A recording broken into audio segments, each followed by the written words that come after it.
नमस्कार, आप देख रहे हैं आवाज समाचार। मैं हूं आपके साथ कविता थपलियाल। शुरुआत करेंगे इस वक्त की सुर्खियों के साथ।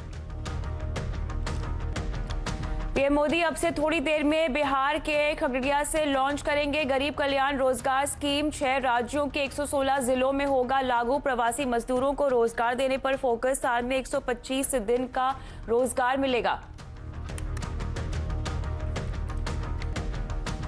चीन के साथ विवाद पर प्रधानमंत्री मोदी का बयान। ना कोई भारतीय सीमा में घुसा, ना ही 1 इंच भी जमीन पर किसी का कब्जा। 20 जवानों की शहादत पर बोले, दुश्मन को मुंहतोड़ जवाब देने के बाद हुए शहीद। वायुसेना प्रमुख की चीन को चेतावनी, किसी भी स्थिति को तैयार व्यर्थ नहीं जाने देंगे। गलवान घाटी में दिया गया बलिदान। रेंटल हाउसिंग स्कीम के लिए कैबिनेट नोट तैयार। अंतिम मंजूरी के लिए कैबिनेट में भेजा गया प्रस्ताव। स्कीम के तहत निजी कंपनियों को रेंटल हाउसिंग प्रोजेक्ट के लिए मिलेगा इंसेंटिव। सीएनबीसी आवाज एक्सक्लूसिव। देश में कोरोना के मामले 4 लाख के करीब पहुंचे। एक दिन में रिकॉर्ड 14,000 से ज्यादा केसेस हुए दर्ज। रिकवरी रेट 54% के पार। और कल विश्व योग दिवस से पहले आज दिन भर सीएनबीसी आवाज पर देखिए सितारों का योग। पीएम ने की घर में ही योग दिवस मनाने की अपील।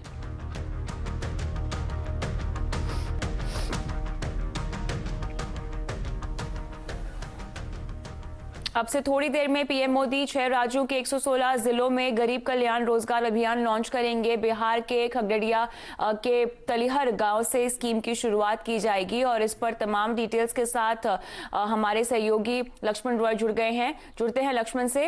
लक्ष्मण, ये बताएं कि जो योजना कुछ ही देर में लॉन्च होने वाली है, इसमें क्या क्या अहम बातें हैं?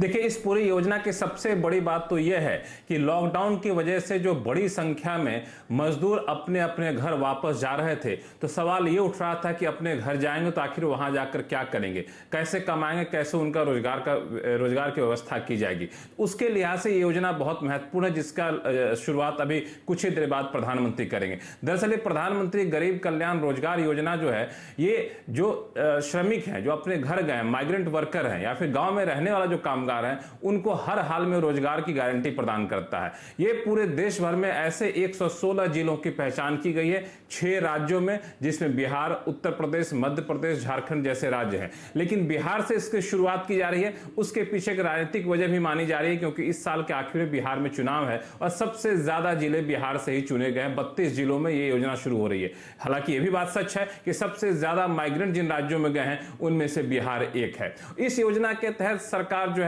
हर माइग्रेंट वर्कर को, हर जिले में ऐसे 25,000 माइग्रेंट वर्कर की पहचान की गई है, उनको रोजगार देगी उसके स्किल के हिसाब से। ऐसे 25 प्रोजेक्ट की सरकार ने पहचान की है, जैसे कम्युनिटी सेंटर बनाना, गांव में ऑप्टिकल फाइबर बिछाना, गांव में सैनिटेशन का वर्क करना, स्वच्छ जल की व्यवस्था करना। इस तरह के 25 कामों की पहचान की गई है। इस 25 काम की शुरुआत इन 116 जिलों में काफी मिशन मोड में किया जाएगा और 125 दिन तक ये मिशन मोड जारी रहेगा और हर किसी को इसमें रोजगार देने की व्यवस्था होगी। इस पर सरकार का अनुमान है कम से कम 50,000 करोड़ रुपए खर्च किए जाएंगे।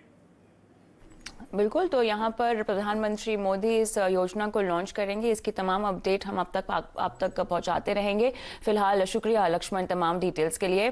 चीन के साथ विवाद पर सभी दलों की बैठक में पीएम मोदी ने साफ कहा कि ना कोई हमारी सीमा में घुसा और ना ही हमारी कोई पोस्ट किसी के कब्जे में है। पीएम मोदी ने शहीदों को श्रद्धांजलि देते हुए कहा कि लद्दाख में 20 जवान शहीद हुए, लेकिन जिन्होंने भारत माता की तरफ आंख उठाकर देखा, उन्हें वो सबक सिखा कर गए। पीएम ने यह भी कहा कि सेना को खुली छूट दी गई है।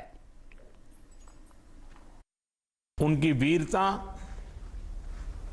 उनके कौशल, उनकी सूझबूझ पर देश अटूट विश्वास रखता है। इस सर्वदलीय बैठक के माध्यम से मैं शहीदों के परिवारों को भी विश्वास दिलाता हूं कि पूरा देश उनके साथ है, पूरा देश उन्हें नमन करता है। साथियों, पूर्वी लद्दाख में जो हुआ उसको लेकर आपने रक्षा मंत्री जी और विदेश मंत्री जी को सुना भी और प्रेजेंटेशन को भी देखा। न वहां कोई हमारी सीमा में घुस आया है, न ही कोई घुसा हुआ है, न ही हमारी कोई पोस्ट किसी दूसरे के कब्जे में है। लद्दाख में हमारे 20 जाबाज शहीद हुए, लेकिन जिन्होंने भारत माता की तरफ आंख उठाकर देखा था, उन्हें वो सबक सिखा कर गए हैं। उनका ये शौर्य, ये बलिदान हमेशा हर भारतीय के मन में अमिट रहेगा। नए बने हुए इंफ्रास्ट्रक्चर की वजह से खासकर LAC में अब हमारी पेट्रोलिंग की कैपेसिटी भी बढ़ गई है। पेट्रोलिंग बढ़ने की वजह से अब सतर्कता बढ़ी है और LAC पर हो रही गतिविधियों के बारे में भी समय पर पता चल रहा है। जिन क्षेत्रों पर पहले बहुत नजर नहीं रहती थी, अब वहां भी हमारे जवान अच्छी तरह से मॉनिटर कर पा रहे हैं कि हमारी सेनाएं सीमाओं की रक्षा करने में पूरी तरह सक्षम है। हमने उन्हें यथोचित कार्रवाई के लिए पूरी छूट दी हुई है।